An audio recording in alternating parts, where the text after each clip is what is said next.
Goeienaand en welkom by die nuus in Afrikaans. Nancy en baie dankie dat jy vanaand by ons aangesluit het.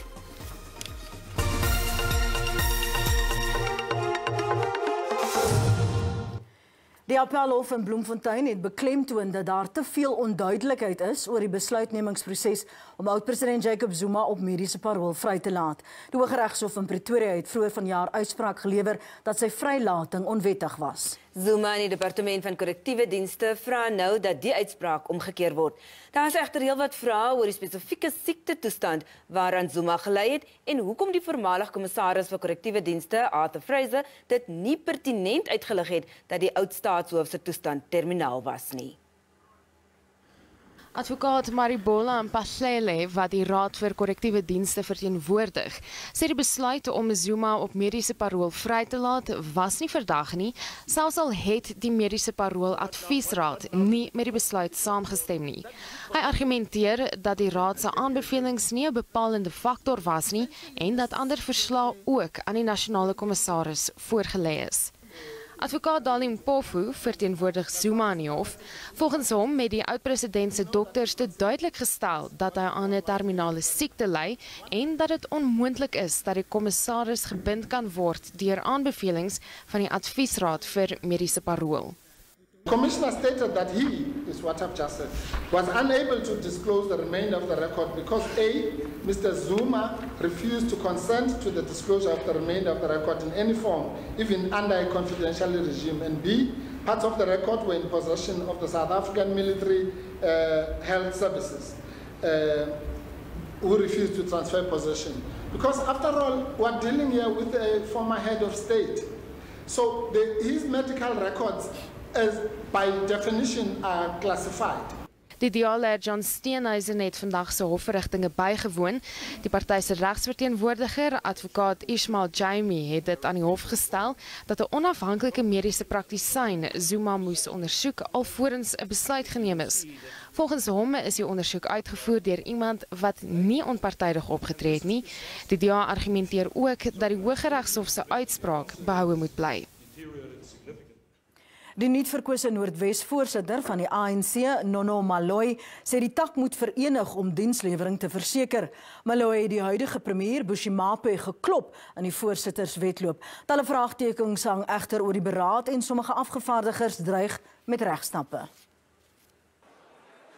Die Noordwes-beraad was omstrede selfs voor sy begin en is herhaaldelik uitgestel. Twis oor die akkreditasie van afgevaardigdes het vertragings veroorsaak en gelei tot aantuigings van bedrog. Die 5 topamptenare is wel die naweek gekies. Unity is not an event, it is a process. And as a leadership will not achieve that unity alone. We are going to need these members of the ANC to be committed to a program of unifying the African National Congress in the province. Lazi Mokgosi is die nuwe ondervoorsitter en Sello Lahari die tesourier. Louis Dermelo is die provinsiale sekretaris en Viola Motsumi die adjunksekretaris.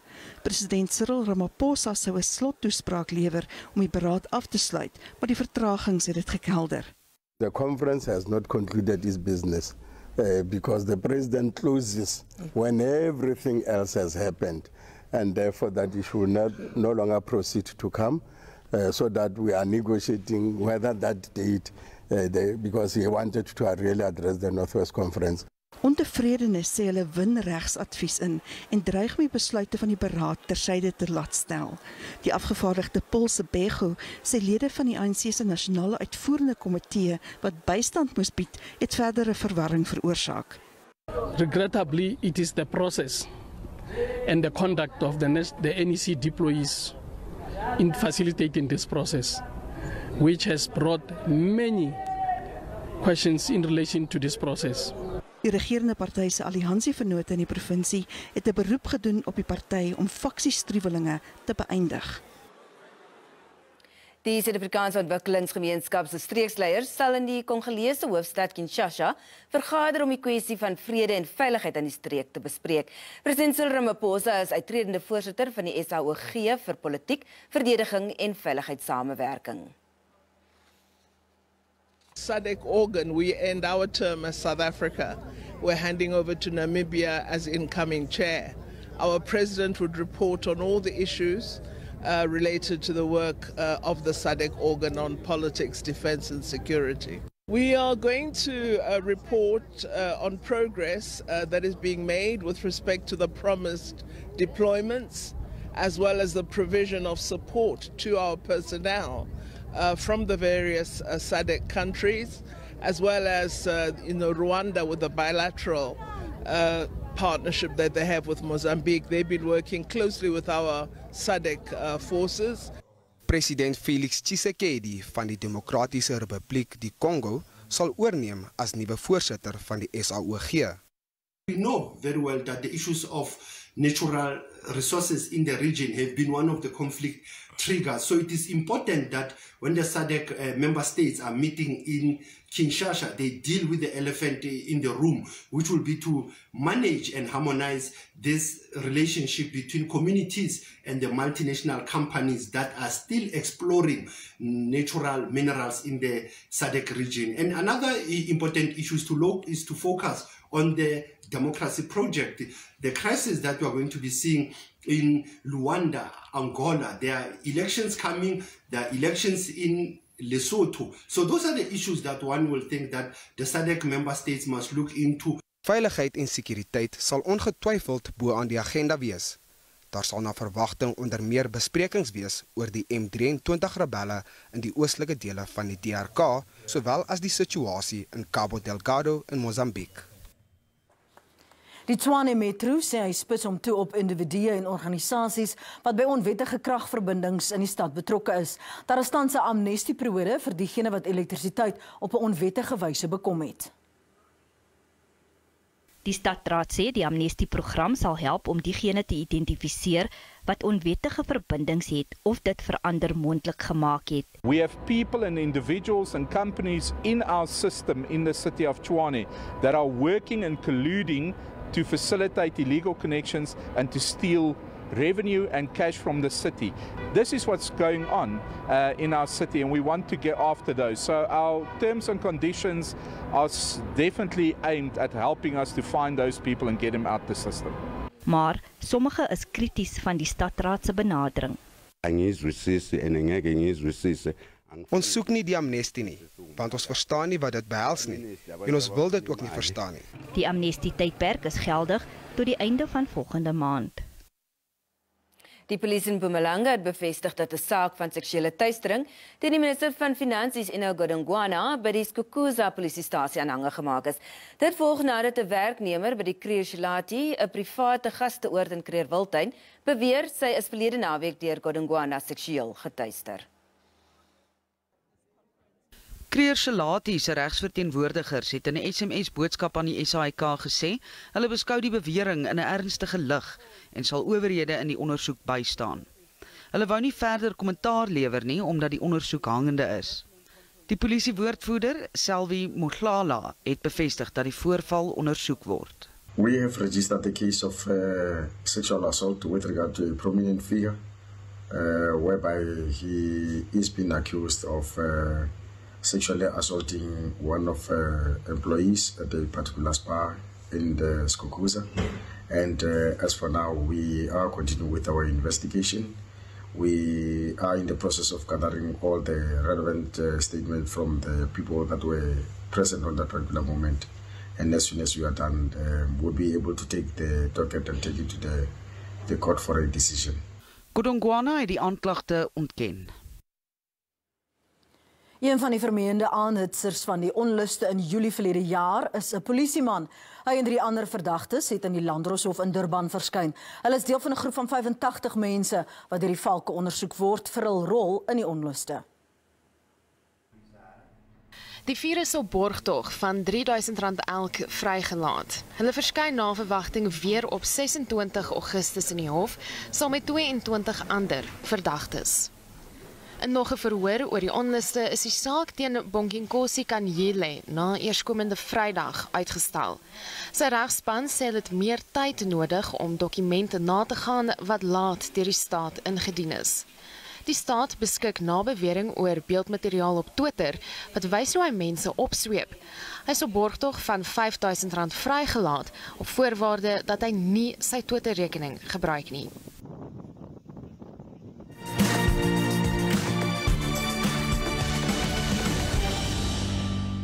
Kenia se adjunkt-president William Ruto is sowat 'n uur gelede as die land se nuwe president aangewys.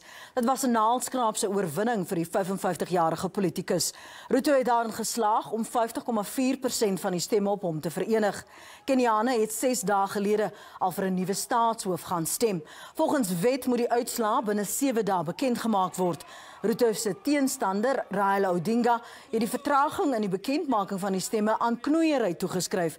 Dit is deur die land se verkiesingskommissie ontken. Ruto neem oor by president Uhuru Kenyatta, wat 2 termyne as president gedien het. In accordance with the law, the constitution and the law, I, Wafula Chepkati, chairperson of the Independent Electoral and Boundaries Commission, hereby declares that Ruto William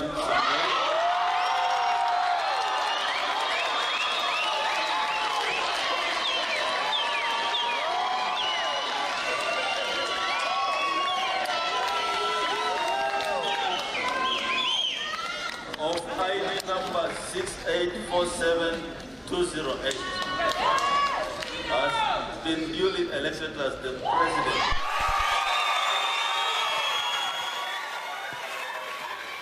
Steeds in Limpopo, inwoners van die Dan Village by Titsanin in Limpopo het paaie wat na die Letsitele Vallei en die Onkwankwa Vallei versper. Inwoners is ongelukkig omdat hulle al vir byna maande sonder water sit. Inwoners het die strate ingevaar om hul misnood te kenne te gee. Volgens hulle is daar nie alternatiewe waterbronne soos tankers verskaf toe die krane drooggeloop het nie. The issue of water here. It's been over a month and a week that we've not had any water. It has been a month and a week that we have not had water. Even now as I speak, I have not bathed. Actually, we are exhausted with our development. Our councillors are not working. Actually, I'm saying the MCC also, that's why we chase her. She's a liar. She's lied also to our neighbor state, our neighbor village. There are also shortage of water. Die plaaslike burgemeesterskomitee lid vir water en sanitasie het die gebied besoek om die betogers toe te spreek, maar is nie 'n spreekbeurt gegee nie.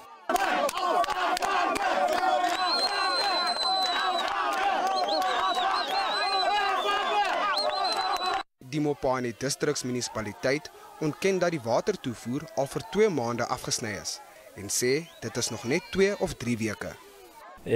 We try to follow your normal supply chain processes in replacing the gate valve, when we could have tried to work around making sure that we get a solution, a speedy solution, so that normal water supply is not interrupted in those affected villages. Inwoners sê hulle sal die pad blokkeer totdat daar weer water in hulle huise is.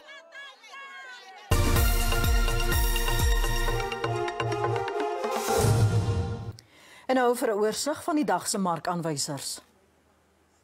Die rand het in die sluiting van die JSE om 5:00 vanmiddag swakker vertoon teen die vernaamste geldeenhede.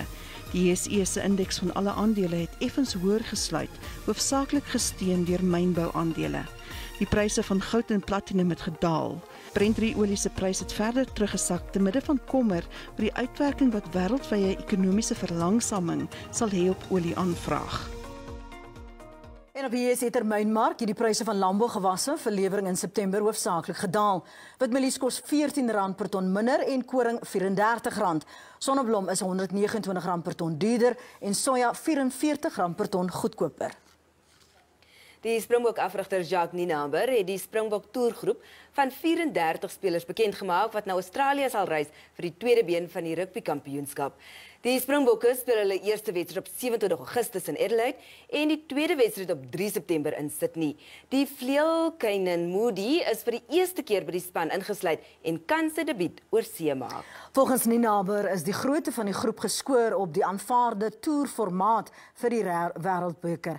Die span het 'n goeie verteenwoordiger van ervare en jong spelers.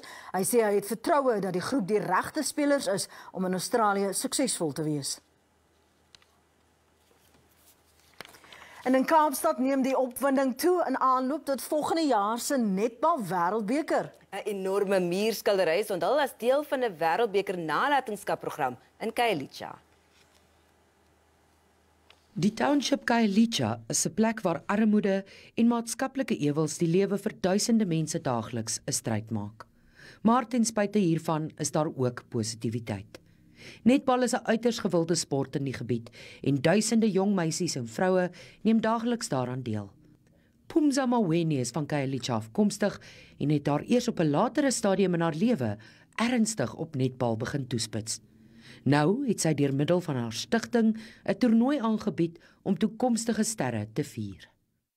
For me, it's just to give back to the community and help the community and make this game grow. We have a lot of talent here in Khayelitsha. I think if I just step up and show my face, then it will be a better place for the kids. As deel van die opbou tot die toernooi in Kaapstad word lewensgrootte muurskilderye in die stad geverf. Khayelitsha se skildery het Maweni verras omdat dit oor haar gaan. Nog meer skilderye gaan binne die volgende jaar in die stad verskyn en daar word gehoop dat die kunswerke deel kan word van 'n toer vir besoekers aan die Wêreldbeker. Mariska Botha, SABC nuus, Kaapstad.